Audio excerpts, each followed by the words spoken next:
Happy New Year and a big, big welcome to this weekly shakeout of Paula's Run Club with me, Paula Radcliffe. And me, the 2026 Christopher Thompson. Have you changed in 2026, Tomo? I do feel different. I feel very different. I feel like I should have got an earlier night. So I feel old. We all feel a little bit older because we're a year older, and we've now all got to get used to writing 26 at the end of the day. Do you know what? I actually remember at school for the first time writing 1990 something. And I remember thinking, wow, that's a big change from 80 to, so obviously every decade when you have to change the third digit. But yeah, so 2026, it's here, full of positive energy. Mm-hmm. It's the year of change, isn't it? It's supposed to be. What is it? The year of the horse. Is that right? In terms of what the Chinese? Yeah, I think so. But that may be coming up later in the year, actually. They may have already changed. Do they change at New Year? That Do you might know be. what? You never enter a Someone subject might have matter to you write don't in know and the let us know. answer. I know, because we have no idea on that one. We will go with our calendar, and we are in Do you know what yours are? 2026. Do you know what you were born in? Oh no. I know what Gemma. I Gemma think I was. did at some point, but I've forgotten. Mine's in the bathroom. It's on the thing. I'd have to write down. I want to say it might be. I think I'm the rooster, and I think Gemma's the rat, from memory. Okay. I need to go downstairs to go to the toilet. I don't to know. check. You might have to, or you can probably Google on your computer. But yeah, just a reminder. If you want to let us know, 1973 I was born. I have no idea what year that was. But the You number? just told us the year. No, I mean what the Chinese year I know. was. This is the year where I'm an antagonistic co-host with you. Things are going to Nothing's change changed in around here, Paula. 2026 then. Yeah. So the number, if you do want to let us know what year that was, you might have to remind us. What were you, Tom? 81. I was in the 80s. Yeah, yeah, yeah. 81. Yeah. So yeah, there were a lot of different animals through the 80s. So you The have to be 81, precise. which is the year the Great North Run and London Marathon were the first events. I'm quite proud to share that Yeah, 81. A lot happened in 1981. that Not just is, me yeah, being born. that was quite a special one. So well, a lot of us will be carrying that date or the things that started in that date and aiming towards those through this year, won't we? By With the the way, marathon. I just suddenly thought, do you know the birthday, the actual day that I share a birthday with, not just the year or the actual day I was born on the same day as. I've taken ages to Oh say my that. goodness. Do My you mean God. someone you share a birthday with or something that happened on No, no, no. that day? I share an actual birthday. So you know when you say share a birthday, you are not Yes. always including the year, but I'm including the year in it as well. That I share the actual Oh. birthday with someone who's a coach. So Jenny Meadows, who's with Ah. Trevor, they coach Keely Hodgkinson. Jenny Meadows and I share the actual birthday, which is the only person I've met with the same actual day. There are lots of 17th of Aprils, but yeah, we actually Because share I that. think Ricky Wilson was the 17th of April, wasn't he? We'll see. I can't remember, but I don't think it's an 81 birthday, but No. yeah, There you go. yeah, So there you go. there you go. People born on the same day, exactly the same day. Well, if you want to let us know what the Chinese years are, that is the WhatsApp number is +44 7564 747 914. Or indeed, if you want to send in any questions, we might actually have a voicemail one this week, Tomo. And the email is paulasrunclub@momentumbroadcast.co.uk. And on socials, Paula's Run Club, and on YouTube, of course, as well. And so the first one does actually come in on that WhatsApp number. And it comes in, sorry, I'm just scrolling through. This comes in from Paul. Hi, both. I've been listening to the podcast since you started and taken all of the advice and guidance that you've given. It's helped so much and made me improve my running. Earlier this year in March, I PB'd at Newport Half Marathon in a time of 1 hour 25:06. Then went on to Newport Marathon in April, where I was aiming for sub 3, but I missed it and did 3:07:21. My brother had passed away just a week before the marathon, and I think it took a much bigger toll than I thought on my mind and body. After this, the training dwindled a little bit as I lost motivation and went on holiday in May, where my wife had a bit of a funny turn and ended up with right side facial droop and funny feeling in her arm. Turned out she had a huge inoperable mass in her brain. Whilst all of this was going on, I was still trying to motivate myself to get out for my mental well-being. I did a 5-mile race and finished third, which was a bit shocking. And then the running declined even more with a lack of motivation. Fast forward a bit, my wife has now been diagnosed with MS and is still going through lots of tests. My question is, I really want to break that 3 hour mark. I'm 44 and dream of one day doing London. I've entered the ballot 14 years in a row and never gotten in. So getting the good for age time is another crack at getting in. I've changed my training of late and doing 5 runs a week, one tempo, one speed work and others easy. Plus I do 2 bike runs and 2 to 3 strength workouts. I'm running about 30 miles a week at the moment and the bike is about 30 miles in addition. I'm doing Manchester Marathon in April and really hope to break that 3 hour barrier. Any tips on what I can do to improve my training and or guidance on typical workouts? I will increase my miles over time, but setting the base at the moment. And that's from Paul. Yeah, I mean, poor guy. I mean, I don't know. Where I do think you that's start? the first part to start, isn't it? That absolutely, having managed to keep running through that, you've done totally the right thing in immediately transferring running from being a goal and an aim and working towards something to becoming a mental support and a escape, if you like, a way to focus, build up your energy and be there for your wife as much as you can. So those two things in succession, I think you have to focus on you and the best place to keep you physically healthy, mentally healthy, and running through that. And then worry about kind of the times in the marathon coming later on. I think those two things, do you think, Tomo, work together? You have to get yourself psychologically to a place where you're in control and then think about going back, breaking those 3 hours. Because had they not happened, I have no doubt you would have broken 3 hours in that original marathon. Well, it's that kind of, people use running as a way to reset quite often, and I think it's not. It's less about the state you go in when you go out for a run. It's more the state you come back, and I think if running makes you drained and emotionally, it's not refreshing you, and it's more just taking more out of you, then it's like exactly to your point, Paula. It's about you need to kind of emotionally ground yourself and get yourself back to neutral beforehand as best you can, because it's not necessarily about finding a solution per se. It's just being able to kind of be in control of your kind of body's rhythms before physically exerting yourself, because the priority obviously is your family and your livelihood. So first and foremost, I think breaking a 3 hour marathon, it is up there with one of the most popular questions we get asked, isn't it? And we do talk about how training needs to be a little bit more structured to be able someone to enable someone to do that. And the people's ability with marathons obviously vary, and to what level you need to structure it will vary based on your innate ability to run or run marathons. But I think based on what you're saying, there's not much wrong baseline with what you're doing, a tempo and a speed session per se. I'm not exactly sure what that looks like. I assume by speed work you're talking 5-10k work, maybe half. I think the thing and you're doing the strength work, the thing without seeing volumes and stuff, I think to break a 3 hour marathon, the structure's there. I think the long run needs to be of good, decent quality. So I would look at what kind of volume of the long run you're getting up to, and what kind of tempo effort you're doing within that long run. You might need to break it up into 2 sessions in a 10-day cycle rather than a 7-day cycle, just to help you through it and give yourself that day off. But I think the thing that's going to ultimately, the speed work will help you handle the long run, and you can kind of work out to how many you need to the level in which will enable you to do that. But I would look at the long run as a way to do it. But you're definitely at the age of 44. I'm 44, and I know plenty of people that are breaking 3 hours at that age and older, and with less running in the legs. So I think it's more than possible, and I think it's just about getting life as kind of as settled as you can to enable you to recover and handle the training, really. And we wish your wife the very best as well in coping with that MS.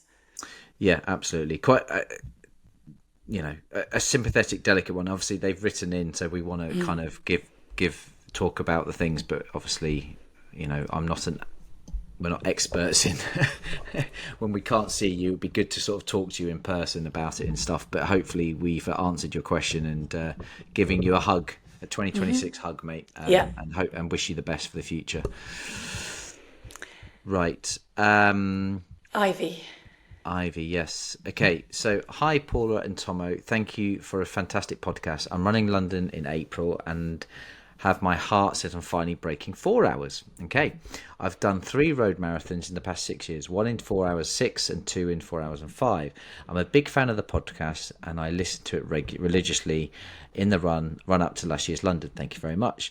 I tried to tick all the boxes. I had a solid training plan which involved runs of various lengths and efforts, as well as strength sessions and recovery. I ate well, slept well, practiced all my race day nutrition, read the Chimp Paradox, excellent, went for the occasional sports massage, and even braved the ice bath. Wow, you've One done more up than on me. you.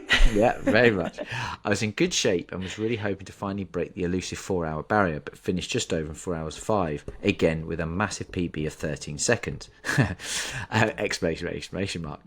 Like in my previous races, I showed slowed a little bit down in the last few miles, but not massively. So my question to you is, am I missing something? A bit of magic that would make the 2.5% difference, or is it possible, given my times have been so consistent, I'm simply made to run 4 hours 5 at best? I'm wondering if I should go on a diet to try and become a little lighter, as I am a normal sized woman rather than a super skinny marathon runner. I also tried to get super shoes last year, but was told the carbon plates don't really work for slow runners like me, as they're designed for elites. Thank you, from Ivy. That's actually quite loaded there. Yeah, it is. And it's a very good question as well. I mean, I'm going to Yes. start off with saying absolutely do not go on a diet. You might want to increase your mileage a little bit and see if that naturally you might find that then I doubt you'd find you'd actually lose weight, because you're going to do is build up more muscle, aren't you? Which is muscle is heavier. But you might find that that helps. Please don't go on any crazy diets. You can train yourself into better shape, and I would definitely go down that route. What about the shoes though, Thomas? That's a good question. I don't know. They might be worth a try. And I think adding a little bit more speed work Well, into the week is the big one. so you know what? Carbon shoes have changed a bit now. Where the first iteration were quite there was only one option basically, and you either liked it or you didn't, or you could either handle it or you Yeah. didn't. Now there's quite a few varying degrees of carbon shoes and stability, and I think that, no, they're not, to put it simply, no, they're not. They're not designed purely for elite runners. They're very much running shoe manufacturers or shoe brands are trying to build shoes that all abilities can wear. And if there is an elite a shoe that's specifically made for elites, they will be hard to get hold of anyway. And so they'll be very much kind of more the prototype kind of exclusive few, which won't go on mass market. But if they're mass market, they generally will be built for anyone to try and find them. So I think it's about finding the right one that suits you.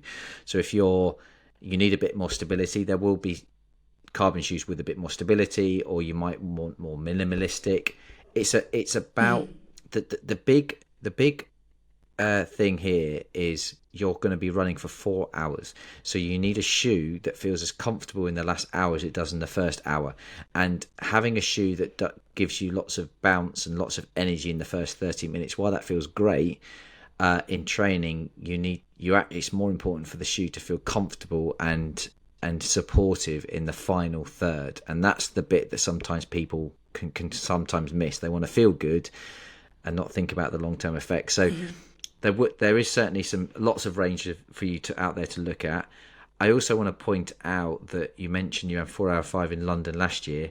With that heat, Yeah. that's more than a 13-second PB. So I think I'd actually argue, if you turned up having done everything you did last year again, everything you said, I think that's a sub 4. I don't know. Yeah. I don't know if you agree, Yeah. Paula, but I think No, I do. I think the weather conditions Yeah. was a difference between you breaking 4 and not breaking 4. And I think that's a big pickup and a big thing to carry through, Ivy, as you do prepare for the next one. I think you are doing everything right. And sometimes you kind of just need to keep chipping away, don't you? And keep believing. And it doesn't always click the first time. But when you keep putting all of the basics down, which you are doing, and then perhaps you take up Thomas' advice and go and really try out the different ones and find the shoe that really suits your gait and that you feel comfortable in. Don't be afraid to experiment with different ones. That could make the big difference. And absolutely, you are not made to keep plugging away at 4:05. You will make a breakthrough. I think I think the as well, and I think sometimes people, I don't know if people necessarily believe it or not, but it is a thing. When you run 4.6 and 4.5, you get a training effect from that. Your Yeah. body having done it, so you do improve from having gone through that process, not just on the race day, but in the training leading up to it. So the one of the beautiful things about marathon is you don't have to reinvent what you've done every time. You will find progression through repeating and repeating and repeating the things you've done. And the fact you've done 3 Roman the past 6 years, yeah, they count towards building you up for going forward. So please don't give up hope. Keep let us know how you do. But I fully believe you repeat that. Excuse me, that 13 seconds will turn into 13 minutes. I'm calling it here now. And let us know how you get on. Very best of luck, Ivy. Right, the next one comes in also from Paul. And he's put a nice picture in as well, which we'll try and add up there. Hi, Paula and Thommo. I love the pod and it's helped me a great deal. I have an odd question. Sometimes after a run, I get a subtle smell of ammonia in my nose. And a text message. You know, I know that's actually my mother-in-law again. Crikey. I'm hoping that's not too urgent. Hi, Paula. That's twice I've cut her off. Fingers crossed, eh? Right. Sally, if you've got a problem, message in to 447564.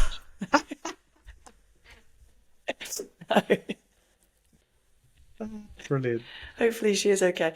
Right, okay, let's start that one again. Now, aren't you? I know, I am a little bit. 15 minutes, I'm sure she'll be fine. Hi, Paula and Thommo. I love the pod and it's helped me a great deal. I have an odd question. Sometimes after a run, I get a subtle smell of ammonia in my nose. When it first happened, I thought I was imagining it, but it tends to be after a hard tempo session. The question is it a good thing? Is it a bad thing? Or is it just a thing? And what should I do about it? Many thanks, Paul. P.S. My wife and I were thrilled to see you flash past us in downtown Boston this year. It looked like you were out for a run with your son, heading for the Charles Esplanade. I was going down for a run with Raf, which was really great. I ran Boston with plantar fasciitis, but still had a blast. Congratulations on your big 6. And he's put a picture of him with his medal from Boston. So well done, Paul. I hope that the plantar survived that better than my calves did in the actual race. And what do you think about this ammonia smell, Tom? I kind of know what he means, but I think I would say it's more vinegar. Oh, really? Oh, so you've experienced it yourself? I kind of do. Now, when he read that, first of all, I thought, well, that's a strange thing. And then I thought, wait a minute. I actually do as well. And I don't know whether I don't know what it is. Maybe it is just a reflection just to how hard you're running. Perhaps doing more breathing through your nose, like we were supposed to do a little bit more. I don't know. But I do understand. It's not like the COVID thing. Did you have the funny smelling COVID? Well, that's or the funny taste. I didn't. I never got that. I just smell got suppressed for a bit. Yeah. But sometimes, I would say with certain things, I still would say my smell's not particularly accurate these days now as well with certain things. But I mean, I don't think it's anything to worry about. But we're not doctors. No, we're not. I don't. Yeah. As far as I'm aware, I'm not aware of it being. I've not had that, but I'm aware of things after running. Some people get a taste in their mouth that's a little bit almost can taste a bit metallic. Metallic and stuff like that. So there are things that your body can almost under stress can have. But I've never had anything like ammonia in my nose. But if you have, that's a comforting thing. That's the thing of the community is. So you feel better because other people have had it. Yeah, so maybe definitely. When I get it more actually is altitude. First couple of days in altitude, which I guess would correlate a little bit with the fact that Paul's saying it's at the end of a hard session. So it would be harder when I go up to altitude to begin with. So maybe that's, I don't know. It's a good question. We will try and find an answer to that. I would advise perhaps just asking your doctor anyway, just to be sure. I don't think it's anything to be worrying about. Yeah. I mean, I'm trying to think of something that it could be a result of, I don't know, like a first defence. I always feel a bit, when you do the first defence spray. Yeah. That sometimes that can leave an after smell or taste on your mouth. But whether there's anything like that happens, that I don't know. I can't think. But yeah, double check. But I'm not aware of anything like that. I've not had that before, so I can't comment. That's one of Okay. my first ones I've been stumped on. And if Sorry. anybody has, write in and let us know. Just There a you quick go. reminder again, that number is +44 7564 747 914, or by email paulasrunclub@momentumbroadcast.co.uk.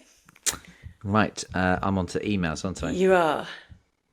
Emily Nash. Okay. Hi, Paula and Thommo. Firstly, I just want to say thank you for making the decision to continue this podcast. Thank you very much. Can't believe it's been a year. It's mental. I know. I listen to your podcast on my morning runs, and it's great to hear advice from two greats in the sport. Thank you very much that I'm included in that. It's so insightful to hear other listeners' questions and encourage me to get involved, to get your advice. Sorry.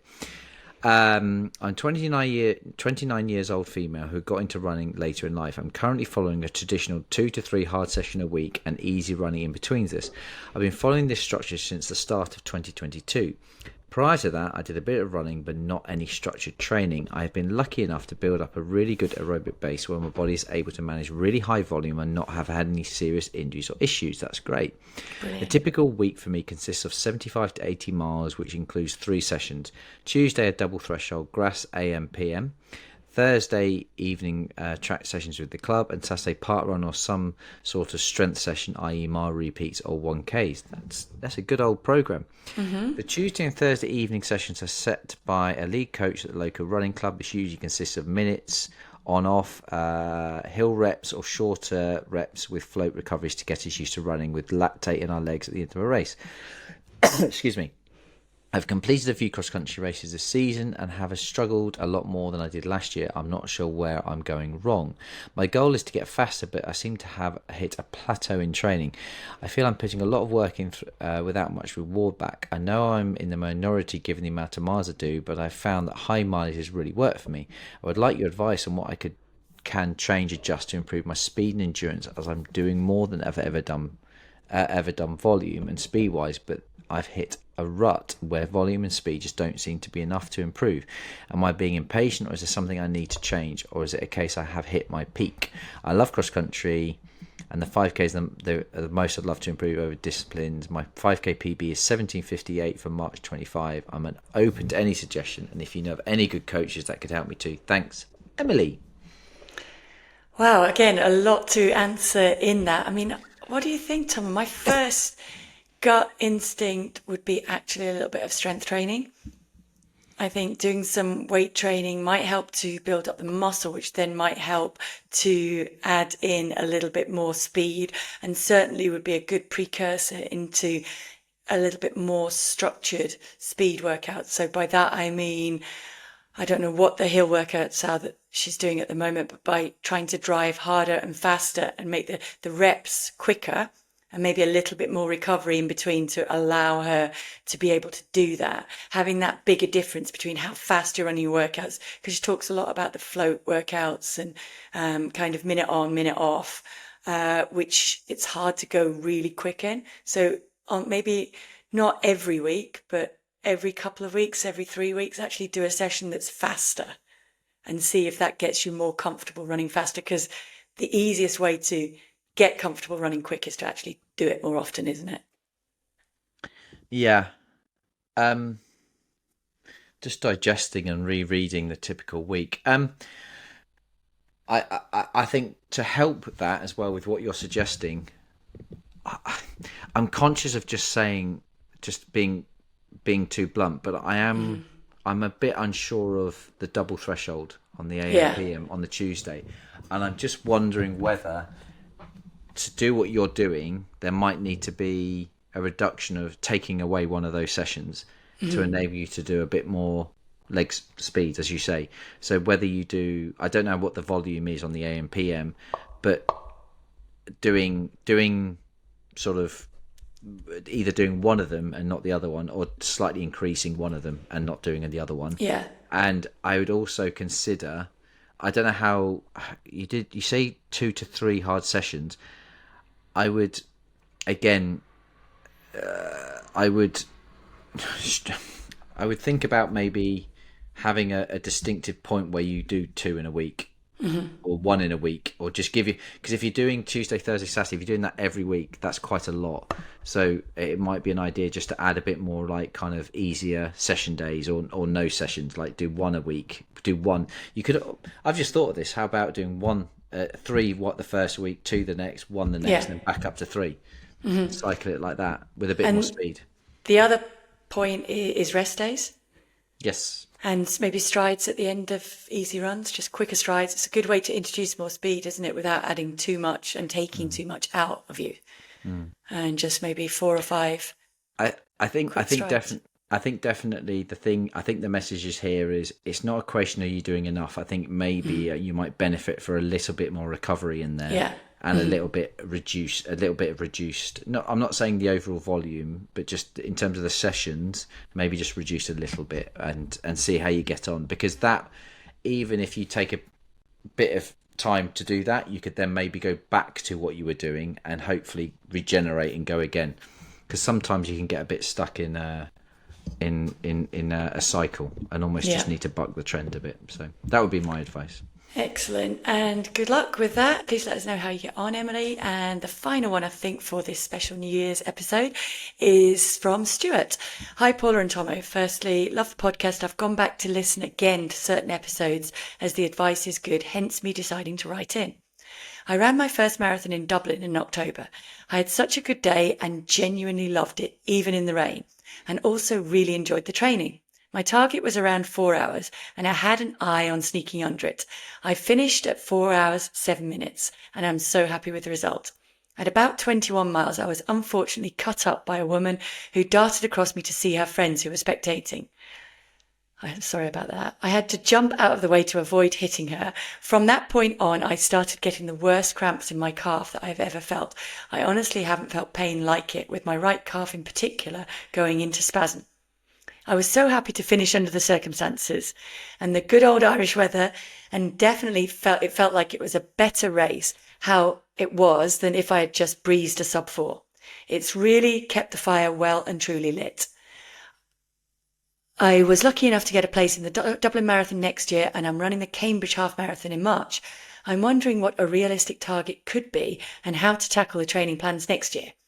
This year, 2025, I also ran Cambridge, and then after a short break went straight into the marathon plan. It was around 26 weeks. I know that was a long time, but I felt I needed it to be as gradual as possible with the mileage increase. I'm now wondering if that's necessary this time around. I don't think so. I ran a half marathon PB during a training run for the full marathon, and also a 10-kilometre PB during that same race at the Peterborough Half. So I know I definitely had more to give in Dublin if it wasn't for the cramps in my calf. Thank you so much for all your help and advice. Keep up the podcast. It's an incredible thing that you're doing for a lot of people. P.S. Do you think the cramps were caused by the changing running style when I suddenly had to move out of the way? I've never had them before. I do. What do you think, Thommo? Well, Let's start with the calves first. I think yeah, I that think absolutely could be to swerving on tired muscles, right? it is, but it also it probably shows that you were on the edge anyway. I think the cramps are heavily linked to dehydration, which is the biggest issue that runners face, especially for athletes that take like 3, 4, 5 hours. That's a long time, and it's not easy to get the fluid on while you're running. For people taking 2 hours, it's you can generally get enough fluid, and it's more about the fuel than necessarily the fluid. But for someone taking longer, it is about the fluid. And I think there are drinks out there that are heavier salts based. I would definitely think about your hydration and your salts content in the hour or two before the race, and how you can go about that during the race as well. And I think the fact you kind of diverted, yes, it would have been the catalyst, but that's not necessarily the cause. I think if you think of it like this, if you stood in the start line and that had happened, you probably wouldn't have cramped. So there would for that to have happened at that point, there was already kind of, think of it, for me, it's like a car. Like, if you're running low on fuel and you're going along the flat, you're running low, but you can manage it. As soon as you go uphill, it's like it offers a steep, and you very quickly find out, oh, I don't have the petrol to do that, but you could have gone a little bit further. So you're kind of, things were flashing, and it took that kind of alteration of running action to kind of seal the deal. So for me, it's very much a hydration thing, and honestly, cramp. When I first experienced it, it's so painful. I used to get, do you know when I used to get it a lot when I was a kid, and I now know I just wasn't drinking enough. I would nearly every time I'd finish my last rep and I'd do some strides. We always did strides after the session, and I would cramp up so badly, either in my hamstring or calf, and I honestly feel like that's it. I can't walk for weeks. But when it settles down, but it's so painful in that moment, isn't it? Yeah, and I think you've hit a good point there. So if Stuart hydrates better, really gets his electrolytes down pat, I think you are going to see an improvement in performance as well as avoiding those cramps in the future. And so that is also going to help you with your goal. The 26 weeks, I think that was a good thing in going into the first one.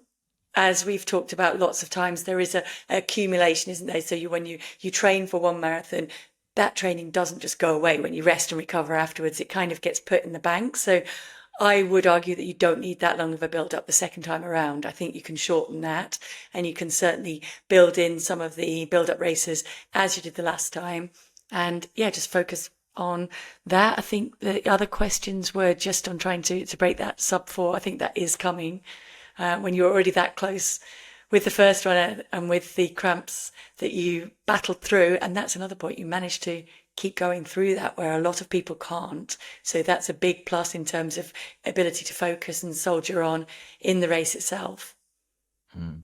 No, exactly. And again, if you're better hydrated, you'll take on fuel better.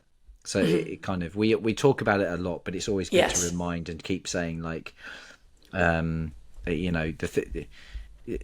guess, to use the car analogy again, there are lots of lights that can go off in a car: oil, windscreen wipers, and all those. The one thing the car cannot survive without is petrol. And I'd say that's the same with running. It's water. It's water. You need the hydration. Proper water with the bits in it. You know what I mean? Yes, I know. I mean, two great analogies. I've said car and petrol. You've got water with bits in it. Well, the proper hydration with the electrolytes and the balance in it can really help you to get everything. And for anybody who's nursing a bit of a sore head today, probably a good idea to throw an electrolyte mix in there as well. Wendy Rogers did tell us, didn't she, that that's a very good hangover cure to get the body and the brain back well hydrated again and ready to attack your new year. So I think that's about all that we've got time for today, Thommo. Just again, reiterate, Happy New Year, everyone. Hope you all have a brilliant one and everything that you've aimed for in 2026 coming up. And if you haven't made those resolutions, go and put them in your training diary now. Yeah. And I was trying to think of something really clever to end on, and I don't have one. So do you not have a resolution to share? No, I gave you mine. I know you did. I just need to get into a better routine, and just and again, it's not an excuse. It's just a matter of just get on with it. What was it? Alan said to me that it's. I'm gonna butcher this quote, but it was something on the lines of, if you want to do something, just flipping get on and do it. When it comes to routines, it's like running can be that catalyst. So I know that if I get out the door, it will force me to drink better, it will force me to eat better, so one thing will be a domino effect. I just need to take that first domino anyway. So you definitely need to do that. Happy New Year, everyone. This has been a Momentum broadcast production. Just once again, please do keep writing in with your questions. +44 7564 747 914. Paula's Run Club at momentumbroadcast.co.uk and on socials at Paula's Run Club. We may even get that man on in our Road to London. Do not forget, Road to London starts and kicks off on Monday the 5th of January. We have a superb guest to kick that off in the form of Julia Patternine, that World Championship bronze medalist who finished not even knowing that she was in third, and I think cemented her place in a lot of people's hearts in the way that she reacted to that at the World Championships last year now. And so look forward to that one. We will see you on Monday, and we will see you for the Shakeout next Thursday. Thank you for listening. See you later, people.